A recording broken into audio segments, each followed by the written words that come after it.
तो नेक्स्ट देखते हैं अपन कौन सा, बीसीजी वैक्सीन हो गई अपनी। तो अब देखते हैं अपन मीजल्स वैक्सीन, ठीक है।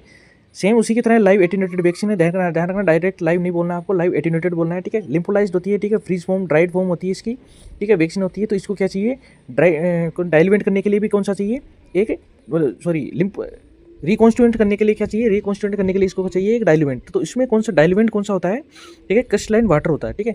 और ठीक है, ये हो गई कि लिम्फोलाइज्ड फ्रीज ड्राइड वैक्सीन है। टिश्यू कल्चर के लिए इसमें क्या किया जाता है, टिश्यू कल्चर वैक्सीन, अच्छा ये इसका जो फॉर्मेशन होता है वो टिश्यू कल्चर वैक्सीन के थ्रू होता है, जिसमें क्या होता है चिक एम्ब्रियो और ह्यूमन डिप्लॉयड सेल लाइन में इसको क्या किया जाता है, कल्चर किया जाता है, तब जाके ये मीजल्स की वैक्सीन बनती है, ठीक है। इसमें चिक एम्ब्रियो और ह्यूमन डिप्लॉयड जो सेल्स लाइन है उसमें उसके थ्रू इसको क्या किया जाता है, बनाया जाता है, ठीक है। अब कौन कौन सी स्ट्रेन है कि इसमें यूज की जाती है, तो सबसे पहली स्ट्रेन होती है एडमोस्टोन जेग्रिब स्ट्रेन, ठीक है, स्वार्ड स्ट्रेन और मोर्टेन स्ट्रेन। ये तीन स्ट्रेन होती है जो सबसे ज़्यादा यूज में ली जाती है। इनमें से भी सबसे ज़्यादा जो मोस्ट कॉमन यूज में ली जाने वाली स्ट्रेन है वो कौन सी है, एडमोस्टोन जेग्रिब स्ट्रेन, ठीक है। डोज क्या होती है 0.5 ml, 5.5 ml होती है, ठीक है। रूट क्या होता है subcutaneous, site anterior lateral aspect of the thigh middle 1/3। ये बच्चों में ली जाती है क्योंकि उसमें क्या होता है, थाई के अंदर मसल मास उस टाइम सबसे ज़्यादा होता है, ठीक है। फेट का कंसंट्रेशन भी उस टाइम क्या होता है, मसल्स थाई में सबसे ज़्यादा होता है। तब एंटीरियो लेटरल, ठीक है, एंटीरियो लेटरल यानी मीड मतलब थाई के एंटीरियो लेटरल साइड में क्या दिया जाता है उसको, एंटीरियो लेटरल साइड में ये मीजल्स की वैक्सीन दी जाती है मिडल 1/3 पार्ट में, ठीक है। Age of admission of national immunisation schedule, ठीक है। अपन ने देखा था ना कि नेशनल NIS में मतलब कब दी जाती है मीजल्स, इंडिया में 9 मंथ्स, ठीक है, 9 महीने में ये मीजल्स की वैक्सीन दी जाती है, ठीक है। 9 महीने का जब बच्चा हो जाता है तब can be lowered to 6 to 9 months in epidemic and malnutrition. क्या इसको क्या कहा जाता है, कम भी किया जा सकता है, ठीक है, कि 6 से 9 मंथ के बीच में भी दे सकते हैं अपन, जब माल न्यूट्रिशन और एपिडेमिक के केसेस आते हैं उस टाइम, ठीक है, क्योंकि उसमें क्या होता है कि बीमारियों के फैलने के चांसेस और ज़्यादा बढ़ जाते हैं। इसके अलावा ये है कि इसकी जो सेकंड डोज दी जाती है वो क्या दी जाती है 16 to 24 मंथ्स, ठीक है, 16 से 24 महीने के बीच में इसकी सेकंड डोज दी जाती है। फर्स्ट मंथ की कब दी जाती है 9 मंथ्स पर। लेकिन दो केसेस कौन से होते हैं, एक तो एपिडेमिक केसेस या फिर माल न्यूट्रिशन हो, तब इसको 9 मंथ से पहले भी दी जा सकती है, कब 6 से 9 महीने के बीच में, ठीक है। डाइल्यूएंट फॉर रिकॉन्स्टिट्यूशन क्या कौन सा दी जाती है, डिस्टिल वाटर और या स्टेरल वाटर, ठीक है, इसमें मैंने पहले भी बताया था। Use with in the 4 hour after reconstitution with diluent, ठीक है, डाइल्यूएंट के रिकॉन्स्टिट्यूशन के 4 घंटे के भीतर भीतर इस वैक्सीन को अपन को क्या करना होता है, यूज लेना होता है, ठीक है। किसके लिए, मीजल्स की वैक्सीन और बीसीजी को तो अपन को 1 घंटे से पहले यूज में लेना होता है, ठीक है। Measles vaccine is contraindicated in pregnancy के अंदर जो मीजल्स की वैक्सीन है वो कॉन्ट्राइंडिकेशन प्रदर्शित करती है, क्यों।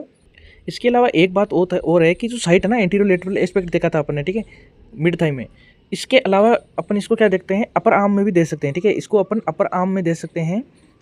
अपर आर्म में कहाँ देते हैं इसको, इंसर्जन ऑफ ट्राइसेप्स, ठीक है, पीछे की तरफ इंसर्जन होता है, जहाँ पे इंसर्जन क्या होता है, नीचे की तरफ इंसर्जन होता है जहाँ पे ट्राइसेप्स का, ठीक है, उस जगह इसको देते हैं अपर आर्म में, ठीक है। तो एंटीरियर लेटरल एस्पेक्ट भी हो सकता है थाई का, और ये अपर आर्म के ट्राइसेप्स के इंसर्जन पे भी हो सकता है, ठीक है।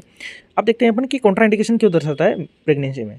उससे क्या होता है, टॉक्सिक शॉक सिंड्रोम हो सकता है, ठीक है, जिससे फीवर और रेशेज हो सकते हैं, ठीक है।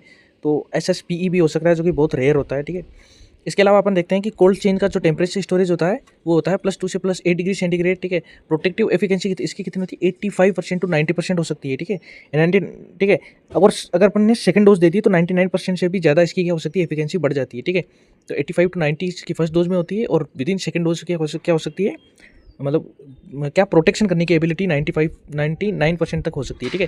Duration of protection life long, एक बार अगर वैक्सीनेशन दे दी, 2 डोज दे दी तो लाइफ लॉन्ग प्रोटेक्शन देगी वो, ठीक है। Incubation period for vaccine induced measles, ठीक है, ऐसे मीजल्स जो कि वैक्सीन के कारण हो, कैसे किन में होते हैं बेसिकली, जो इम्यूनोसप्रेसिव पेशेंट होते हैं उनमें, तो उनका इंक्यूबेशन पीरियड कितना 7 दिन, यानी अगर वैक्सीनेशन के बाद में, ठीक है, 7 दिन में उसको मीजल्स हो रहा है या वैक्सीनेशन इंड्यूस मीजल्स हो रहा है, तो किसके कारण हो रहा है, उस वैक्सीन के कारण हो रहा है, ठीक है। Ideal gap between the 2 successive dose of measles vaccine is 6 month, ठीक है। 2 सक्सेसिव डोज के बीच में जो आइडियल गैप होना चाहिए वो कितना होना चाहिए, 6 मंथ का गैप होना चाहिए। और ये अपन देखते हैं यहाँ पे कि ये मीजल्स वैक्सीन है जो कि क्या होता है, फ्रीज्ड है, ठीक है, फ्रीज्ड है, और ये ड्राइड फॉर्म में होती है, जो कि जो डिस्टिल वाटर है जिसको अपन डाइल्यूएंट के रूप में इसमें मिलाते हैं, क्या करने के लिए, रिकॉन्स्टिट्यूशन के लिए, ठीक है। और विद इन 4 आवर रिकॉन्स्टिट्यूशन के बाद में इसको क्या करना रहता है, यूज़ करना रहता है। एक बात और कि ये जो अपन प्रेगनेंसी में इसलिए नहीं देते क्योंकि जो लाइव एटेन्यूएटेड वैक्सीन होती है वो प्रेगनेंसी में वैसे भी नहीं देनी होती है, ठीक है। तो कॉन्ट्राइंडिकेशन तो हमेशा दर्शाएगी कि इसमें प्रेगनेंसी में लाइव एटेन्यूएटेड वैक्सीन कभी भी नहीं दी जाती है, ठीक है। तो लाइव एटेन्यूएटेड वैक्सीन वैसे भी प्रेगनेंसी में नहीं दी जाती। कहाँ गया वो, ये रहा, measles vaccine is contraindicated in pregnancy, okay. इसके अलावा दो चीज़ वो याद कर लेना कि इसमें एरिथ्रोमाइसिन प्रिजर्वेटिव के रूप में दिया जाता है और सॉर्बिटोल स्टेबलाइजर के रूप में दिया जाता है इसको, ठीक है। और ये भी याद रख लेना कि बीसीजी और जो मीजल्स वैक्सीन है दोनों को एम्बर कलर की ब्लैक वाइल में रखा जाता है, ठीक है। किस में रखा जाता है? एम्बर कलर की ये जो ब्लैक वाइल है इसमें रखा जाता है दोनों को। और क्या है, 0.5 ml दिया जाता है और 9 मंथ में दिया जाता है, ठीक है। 9 मंथ में फर्स्ट डोज और 16 to 24 ठीक है मंथ्स में सेकेंड डोज। और अगर कोई कौन सी माल न्यूट्रिशन या कोई एपिडेमिक केसेस हो तो उसमें क्या दे सकते हैं अपन इसको 6 to 9 मंथ के बीच में भी दे सकते हैं। एम्बर कलर की ब्लैक वाइल में इसको रखा जाता है। और इसका जो मोस्ट कॉमन स्ट्रेन होती है वो कौन सी होती है? एडमोस्ट्रोन जेग्रिप स्ट्रेन होती है। और इसको इसमें टिश्यू कल्चर में करवा के, चिकन एम्ब्रियो के टिश्यू कल्चर या ह्यूमन डिप्लॉयड सेल के लाइन में इसको टिश्यू कल्चर करवा के इसको प्राप्त किया जाता है, किसको? मीजल्स वैक्सीन को। थैंक यू गाइस, पढ़ते रहिए, बढ़ते रहिए।